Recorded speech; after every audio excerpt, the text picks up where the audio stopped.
ang Dragon Treasure Castle. Isa to sa newest attraction dito sa Baguio. Ito pa lang yung napipitas ko, guys. Ang unti pa. Kailangan na maka 1 kilo. Taas na natin.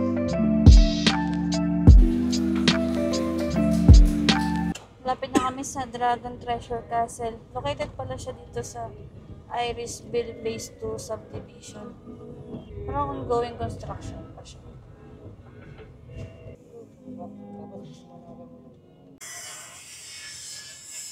Ito pala yung rate ng mga ticket dito, guys, sa Dragon Treasure Castle.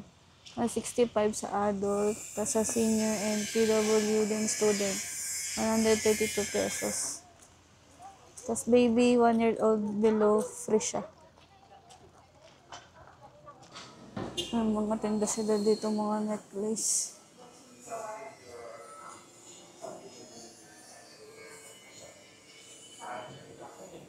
Yan yung bilihan ng registration, bilihan ng ticket. Bayad pala yung parking fee dito, 50 pesos, bukod pa dun sa entrance fee na 165 pag adult. Shuttle pala papuntang Dragon Treasure, pero tama nga, aakyat pagkagaling sa parking. Dun sa parking, aakyat ka dito. Tapos dito ka pupunta para sa shuttle. Yan. Aakyat ka ulit. Dun sa may registration area kung saan tayo nanggaling kanina. Dun pala yung shuttle. Hindi daw kasi kaya ng capacity dun sa platform dun. Yung maraming sasakyan. Kaya yung parking dito sa baba. Yung Dragon Treasure Castle andun sa taas. Zoom natin. Andyan. Yung Dragon Treasure Castle. Andyan siya. Sobrang taas niya. Kapag umakyat, guys. Ito pala yung ng shuttle. Pick up point. Parang may hall.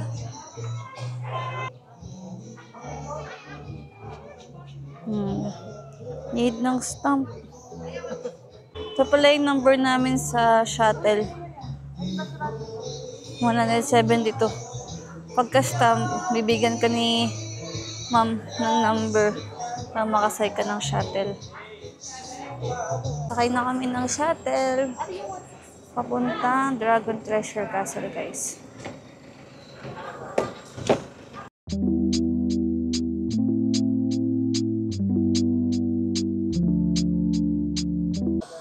Dito na kami sa Dragon Treasure Castle. Tignan niyo, guys. Ganda niya. Wow. Kaya siya sa mga malalaking bato. Ayan.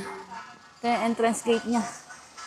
Isa pala to sa bagong attraction dito sa Baguio. Located siya sa Irisville Phase 2 subdivision. Ayan. Tingnan natin kung anong meron sa loob.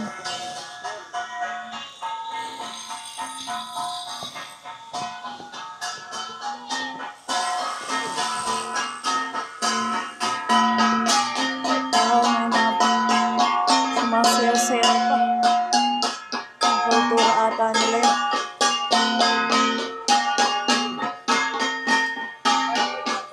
Ito sasalubong sa inyo.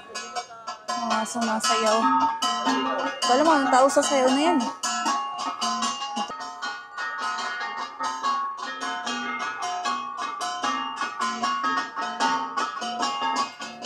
Bakit may watawat ng ano yan? Watawat ng UK? Bakit? Sino may-ari ba nito?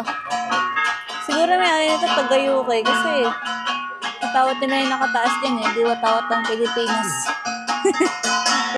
Medyo malamig pala dito kasi nasa tuktok na to eh. Masarap yung panahon dito. Ayan, medyo may fog pa nga eh. Yari siya sa mga malalaking bato. Yan, mukha naman siyang matibay. Tara, libutin natin. Gusto naman kami sa kabilang side, guys. Wow, diba? Ang ganda niya din. Kahit ongoing construction pa tong Dragon Castle na to. Sa kabilang side, ito naman magiging view nyo. Kabundukan dito sa Baguio. Pwede rin pala kayo dito guys, sumakay sa mga kabayo. Yan siya guys, oh. May picturean pala dyan na magre-rent ka ng costume dito sa part na yan. Kulang pa ng tawag doon sa costume nilang sinusuot eh. Medyo long gown siya. Yan, dito sila pumapwesto sa gitna.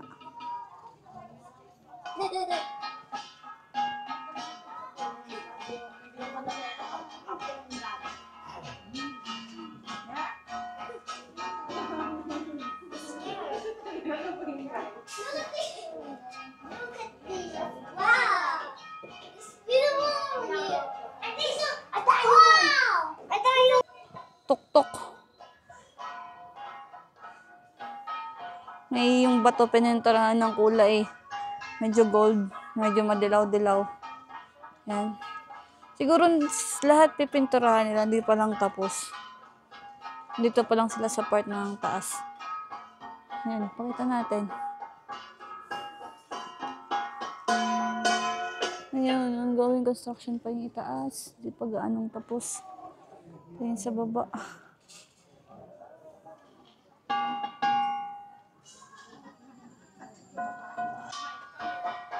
Ayan yung sinasabi kong costume nila guys. So, nire-rentahan.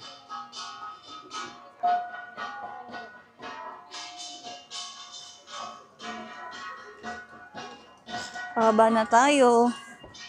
Ito yung way para makalabas. Hagdan pababa. Tapos sasakay ulit kami ng shuttle para makabalik doon sa registration area kanina. Doon saan kami nanggaling.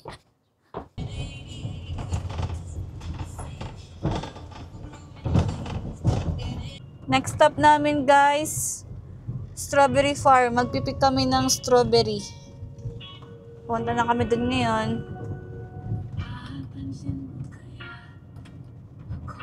Dito na pala kami sa Strawberry Farm.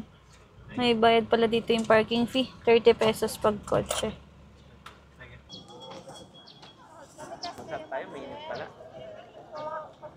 Mga bilihan din ng mga pasalubong dito. Mga strawberry jam. Mga souvenir. And 50 pesos itong mga keychain.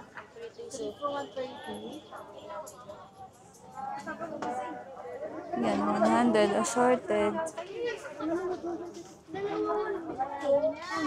Ito, anin for 100.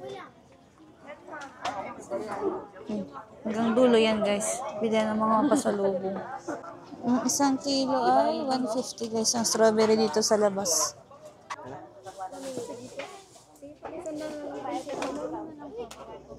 700 guys yung rate pag mamimitas ka ng strawberry dun sa loob. Pero yung kilo ng strawberry sa labas, 150 lang. Yung binabayaran natin dito yung experience ng pagpipitas ng strawberry. Diyan malayo pa. Kanti pa. Hi ka muna, te. Hi ka muna dito sa video. Ayan yung mga strawberry. Kailan pa ba yung season ng strawberry? Ngayong month pa? Ah, patapos na. Buti naabutan namin, no? Oo. Tapos anong pagkatapos nitong season ng strawberry? Anong lettuce na lahat? Sweet Charlie, yung pinakamatamis na variety ng strawberry. Ito yung area kung saan kami mamimitas ng strawberry. Ito yung mga strawberry. Ito siya. Dito kami mamimitas. Solo namin tong area na to. Iba may hilaw pa. Iba malilinggit pa. Guys, mamimitas na tayo ng strawberry. Ito na siya. 700 yung rate pala dito pag magpipik ka ng strawberry. Group, na siya, group picking na. Yan, kunin natin yung mapula-pula para matamis. Tapos pwede na siyang kainin. Pag ganito na. Sabi ni ate. Tapos pag medyo light, medyo maasim pa siya. Kaya ito pipiliin natin. Tumatagal pala to ng 3 days. Basta wag ilagay sa ref, guys, yung mga strawberry. Oh, diba? Daming strawberry. Sarap mamitas.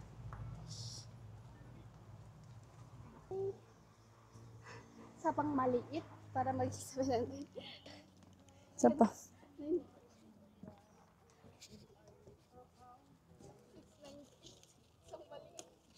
Ito na lang.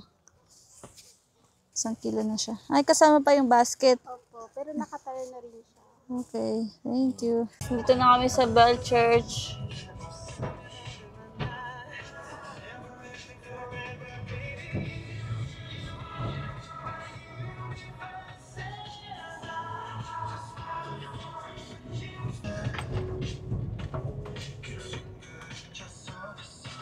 May entrance fee pala dito, guys, na 20 per head. Tapos yung parking is 20 pesos. Then yung children below 10 years old only is free. Dito na kami sa Bell Church. Nasaan yung bell? Yun.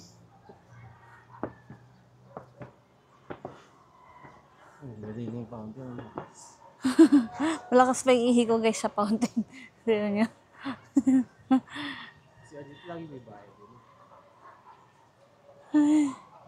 Kita ba yung isang fountain? Ito na. Ito na ang Bell Church. Hindi na mga halaman. Alam, may kagaya siya na tourist attraction sa Cebu. Yung may dragon. Ito na siya. Akyat kami, guys. Tingnan namin yung malaking bell. Nandun pa siya sa taas eh. Parang Chinese ata itong simbahan na to.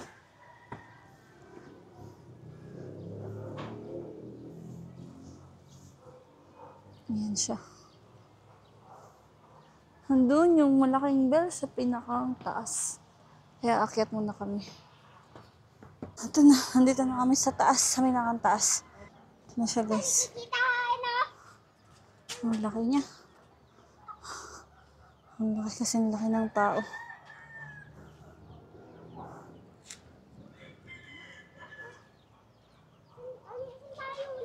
Tapos ito yung view niya pag nandito ako sa taas. Din pala dun sa bandang yun, Chinese-inspired structure. Hindi na kami pupunta kasi ang taas. Hindi na namin kaya. Kaya bababa na kami. Para makapunta na tayo sa Igorot Stone Kingdom. Hanggang 6 lang kasi, guys, yung Igorot Stone Kingdom. Ay ngayon is 4:22 na. Kaya magmamadali na kami. On the way na kami dito sa Valley of Colors kung saan yung mga bahay ay iba't iba ang kulay na pinainting nila. Pero medyo maraming mga sinampay na damit, guys. Huwag kayo mag-expect na mapapawaw kayo dito sa Valley of Colors. Makikita niyo. Ayan siya. Ada kami, guys, sa puntang Igorot Stone Kingdom. Mahal ang parking dito, 100 pesos. Ito yung entrance.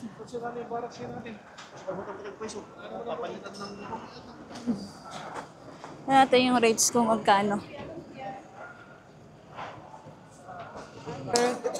Third years old, 100. Senior, PWID, 100. Same ticket. Ticket booth. Ay, mga ano sila, guidelines and reminders. Tara, purchase na tayo ng ticket. Guys, yung ticket booth. Kami tayo magpa-purchase ng ticket. Hindi lang niya iniisip na sayang. Rika lang namin. Ito yung bilihan ng ticket. Na yung ticket natin. Papakita pa natin dito sa ticket check. Sa Noyo. Ha? Sa Noyo. Pwede ba sa Noo? Hindi, palagay ka sa Noo. Pwede ba sa Noo? Pwede nga daw. Ha? Tay, lagyan mo nga sa Noo to, tay. Ano ba? Sa Noo.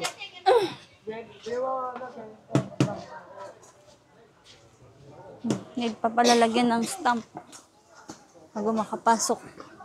Ito na, ang Igorot Stone Kingdom.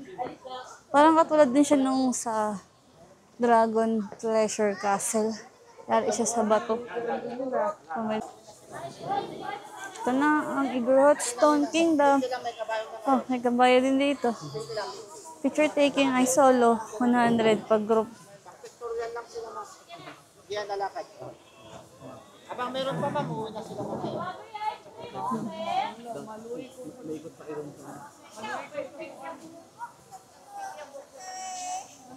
Katulad niya yung bagong attraction dito sa Baguio, yung Dragon Treasure Castle. Oh. Parang inspired din siya dito.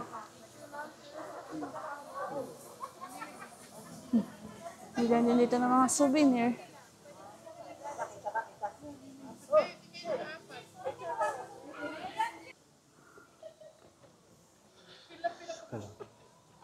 Ito na. Ang Igorot Stone Kingdom. Sasakit ang tuhod mo dito.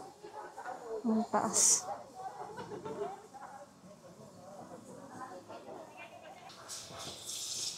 Dito daw sa way na to.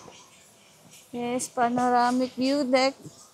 May cafe in the sky. May food court din. Sunset view deck at Hep Hep Hooray area. Whew. The Igorot Gold Mine. Ay, ilaw pa ilaw siya. Ang nakakatakot dito ah. Ano kaya makikita natin sa loob? Wow. Saan ang labas natin ito? Ingat lang kayo guys. Baka mauntog. Malas eh. Loko mo ko eh. Tayo galing eh. Wrong way, wrong. Wrong way. Wala na. Dulo na yan eh. Yan yung dulo guys. Yan lang. Ito na yun. Ito na yung Igorot Gold Mine. Diba? May bahag pa. Okay. Parang castle din siya, oh. Sabi na maganda. Ito yung kabila. Bilang side. Yan siya.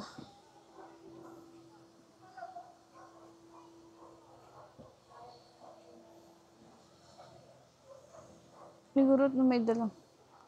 Ano to? Parang katulad ito na kay Bencab.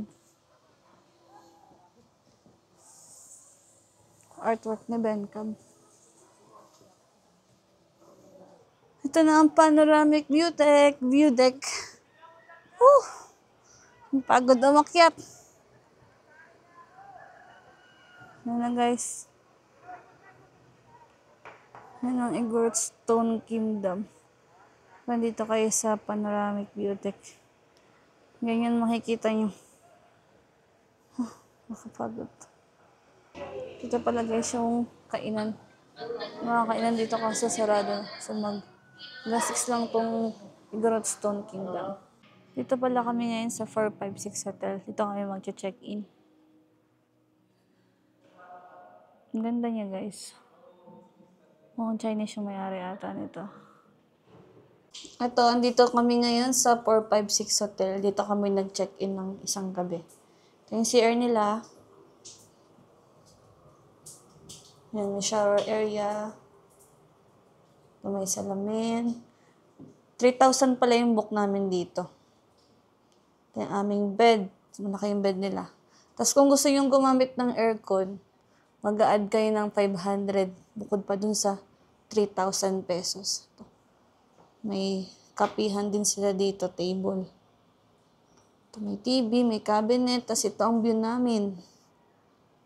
SM. Katapat namin ng SM. Yan. Ito may veranda siya. For only 3,000 pesos sa 456 Hotel.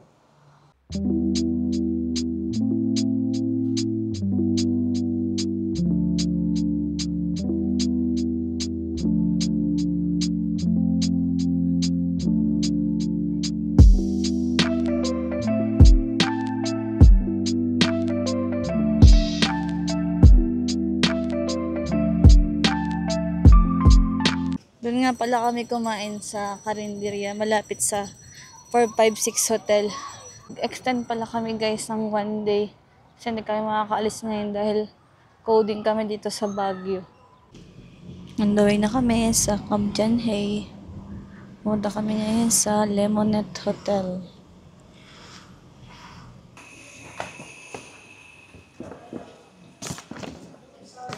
Ito yung lobby niya, guys. Ito yung receptionist area niya. Mas mahal pag walk-in. Kaya sa Agoda na lang kami nag-book. Ay, may pakita ko sa inyo yung rates ng hotel na dito for one night. Ito pala guys yung room rates dito sa Lemonette Hotel. Ano na siya, breakfast buffet na for 2. Then free use of fitness center and controlled pool. Ayan, check-in time nila is 2 p.m. and check-out time is 11 a.m. Sa Agoda pala kami nag-book guys kasi mas mura sa Agoda kaysa dito pag nag-walk-in ka. Yung binayaran namin sa Agoda is 6,000 plus. Included na rin yung breakfast buffet for 2. Ayan guys, kaya sa Agoda na kayo mag-book. Canvas muna kayo dito sa hotel na i-book nyo. Tapos compare nyo yung price. May pa-welcome drinks para sila dito guys. Oh. Malasa siya. Ito na, pumunta na kami sa room namin. 412 pala. Ay, sorry. Mali. Ito pala yung room namin, guys. Ito na. Room tour na agad habang wala pang gamit. Welcome to our room sa Lemonette Hotel. Ito yung CR nila. Shower.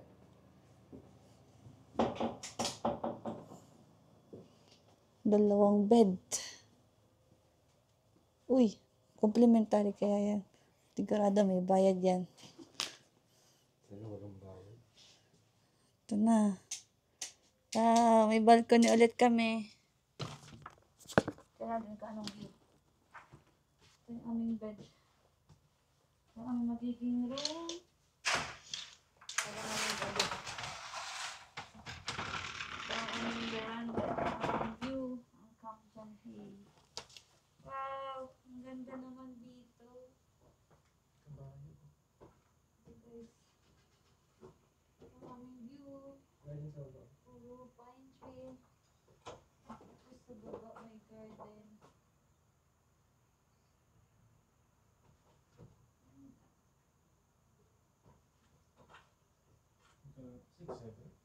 Pala yung mga amenities nila guys.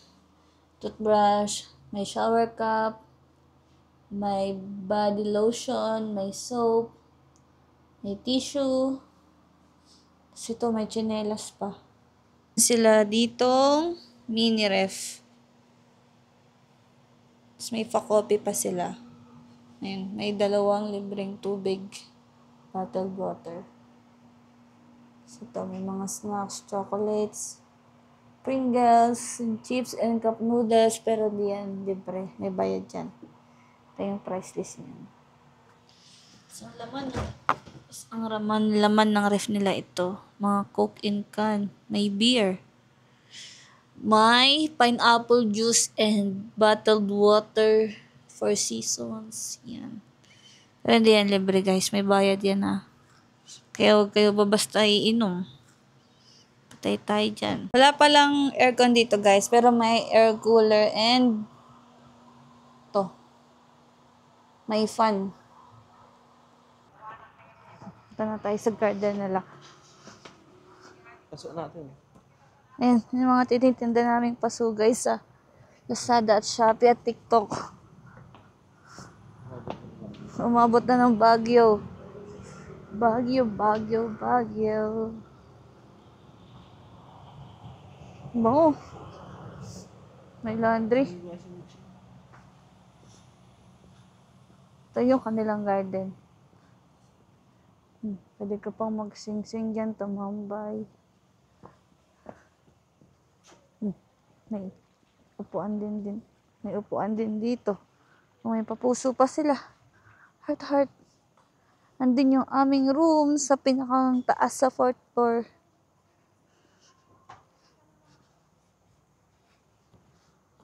May gym din sila dito. Saan yung gym nila? May access kaya tayo dyan. Oo, libre daw. May access din pala guys dito pag nag-book kayo sa gym. Ano tabi this point? Jo. Pababa. Ay, hindi ko nagka-compare dyan. Bonfire. Kasi may ganyan. Social ng paso dito. Ilidoro. Ayan. Siguro mga damage niya na bowl. Sabi nila ang talim dito, guys. Oh. Ba't ibang klase ng halaman? Mag-ingat din daw pala kayo, guys, kasi may mga duwende pala dito. Baka manuno kayo, magtabi-tabi po kayo. Yan. So, yung mga ibon din. Anong mga klaseng ibon to?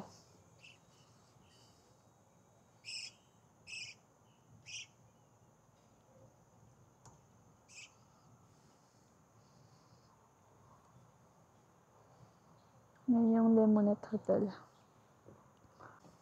May kubo rin pala dito. Kubo ba yan? Kubo na walang dingding. Parang cottage. Oh. Para upuan na table din siya.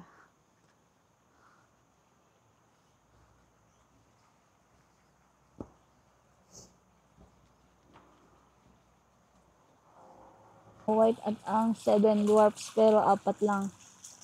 4 lang yung kasama niyang duwende. Yung 3 nawawala. Ay, ito pala. Ito pala yung 3. Ay, wishing well.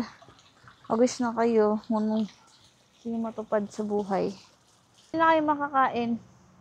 Dahil ang mahal yung mga pagkain nila dun sa loob. Kaya pupunta kami sa 7-Eleven or convenience store. Hahanap kami dito sa loob ng Camp Janhay. Tapos mamayang mga before 7, balik kami sa 456 Hotel. Kukunin na namin yung kotse namin dahil yung coding hour pala dito is 7 a.m. to 7 p.m. Sa tabi pala ng Lemonette Hotel, ito, yung mga kainan dito, may Lemonette Bakery dito, may Shakey's, pwede kayo dito kumain. So, may mga choices naman dito. Gasoline filling station din. Naubusan na kayo ng gasolina. Ayan. Ito na. Sa loob to ng Camp Janhay, ha. Malamig dito kahit maaraw. Malamig yung simoy ng hangin. Kasi maraming pine tree.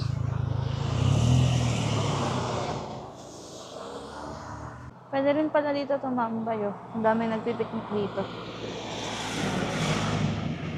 Huwag lang tayo mag-iwan ng mga basura kasi maraming dugutin dito sa Baguio. Nangangalat yung mga basura.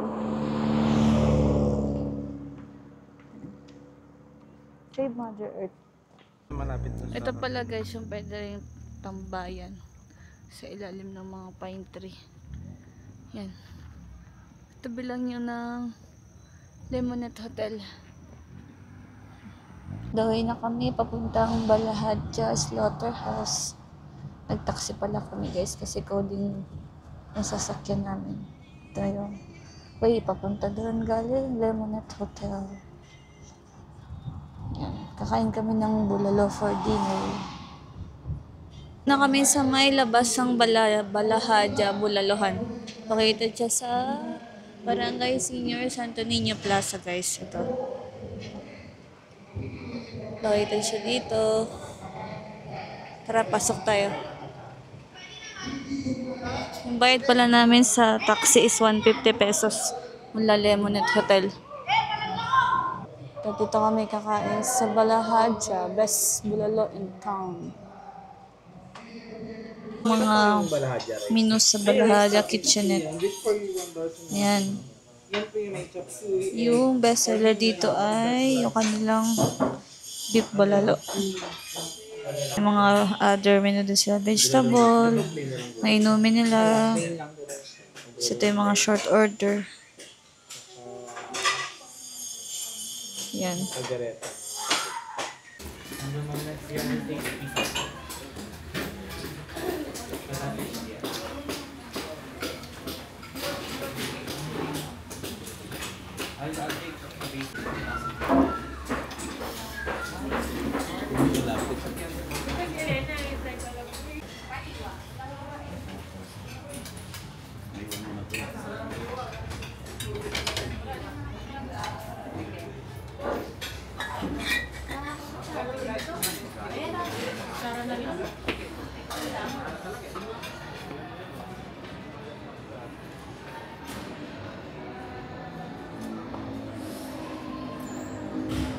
Na ulit kami sa night market.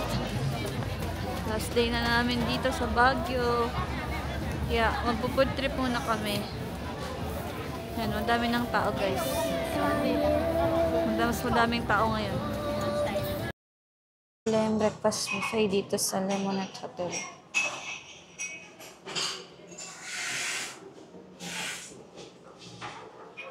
Dami nila din choices ng pagkain. Chicken tocino, pork menudo, at beef stir fry. Ayan.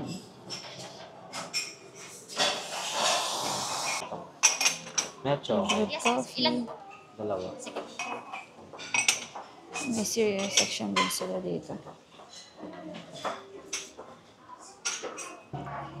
Yung vegetable salad, fruits, pancake, ibang klase ng mga syrup, tinapay. May boiled eggs, scrambled egg, sunny side up, may mga toppings so scrambled egg. Serve na lang po sa Section. Ito rin, may dilis. Ano ba yan? Embutido ba yan?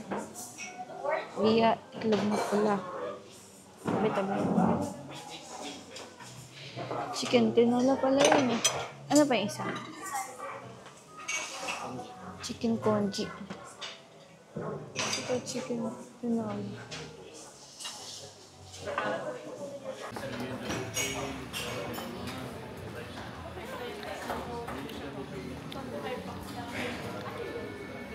Yung mga kinuha ng pagkain sa breakfast buffet dito sa Lemonette Hotel.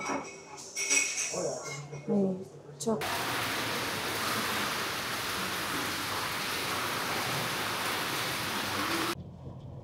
Bye-bye, Baguio! See you next year!